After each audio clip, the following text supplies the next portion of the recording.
రాష్ట్రంలో real estate రంగం అభివృద్ధికి ప్రభుత్వం అన్ని విధాలుగా సహకరిస్తుందని మంత్రి నారాయణ తెలిపారు. విజయవాడలో నరెట్కో సెంట్రల్ జోన్ డైరీ 2026ను మంత్రి ఆవిష్కరించారు. ఈ సందర్భంగా రియల్ ఎస్టేట్ రంగానికి ఊపునిచ్చేలా సంస్కరణలు తీసుకొచ్చినందుకు మంత్రిని నరెట్కో సన్మానించింది. ఆర్థిక వ్యవస్థ గాడిన పడడానికి రియల్ ఎస్టేట్ రంగం వృద్ధిలోకి రావాలన్న నారాయణ ఎలాంటి సమస్య ఉన్నా నేరుగా తమను సంప్రదించవచ్చని స్పష్టం చేశారు. అలాగే రాష్ట్ర అభివృద్ధికి నరెట్కో సహకరించాలని కోరారు. ముఖ్యమంత్రి గారు ఈ ప్రభుత్వం అలా తిరిగి రాగానే ఒకటే చెప్పారు, ఆర్థిక వ్యవస్థను గాడిలో పెట్టాలంటే ఒకటే మార్గం, అన్ని డిపార్ట్మెంట్ డెవలప్ కావాలా.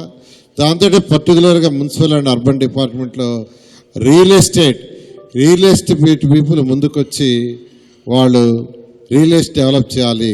బిల్డర్స్ కావచ్చు, లేఅవుట్స్ చేసేవాళ్ళు కావచ్చు. కాబట్టి దానికి తగ్గట్టుగా చేయనారని నాకు ఆదేశించారు.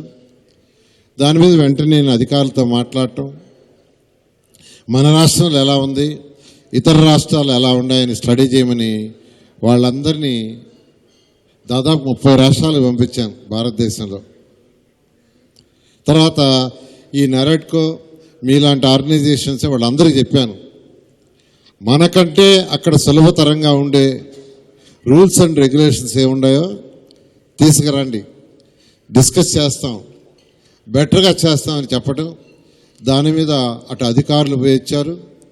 మీరు నరెట్కో మిగతా ఆర్గనైజేషన్స్ కూడా రకరకాల జీవోలు అవన్నీ నాకు చెప్పటం, అవన్నీ అనేక దఫాలు కూర్చొని డిస్కస్ చేసి అనేకమైన మార్పులు చేశాం. బహుశా ఈరోజు భారతదేశంలో ఏ రాష్ట్రంలో కూడా ఇంత ఫ్లెక్సిబిలిటీగా లేవు, అలాంటివి చేసాం. ఆర్థిక వ్యవస్థ మళ్ళా గాడిలో పడాలంటే ఈ రియల్ ఎస్టేట్ రంగం చాలా ఇంపార్టెంట్ చెప్పటం, దాని మీద రిఫార్మ్స్ అన్ని చేసాం. మీ అందరికీ నేను ఒకటే చెప్తాను, మీరు ఏ సమస్య ఉన్నా మీరు డైరెక్ట్గా నేరుగా ఆఫీస్కి రావచ్చు, డైరెక్ట్గా డిస్కస్ చేయొచ్చు.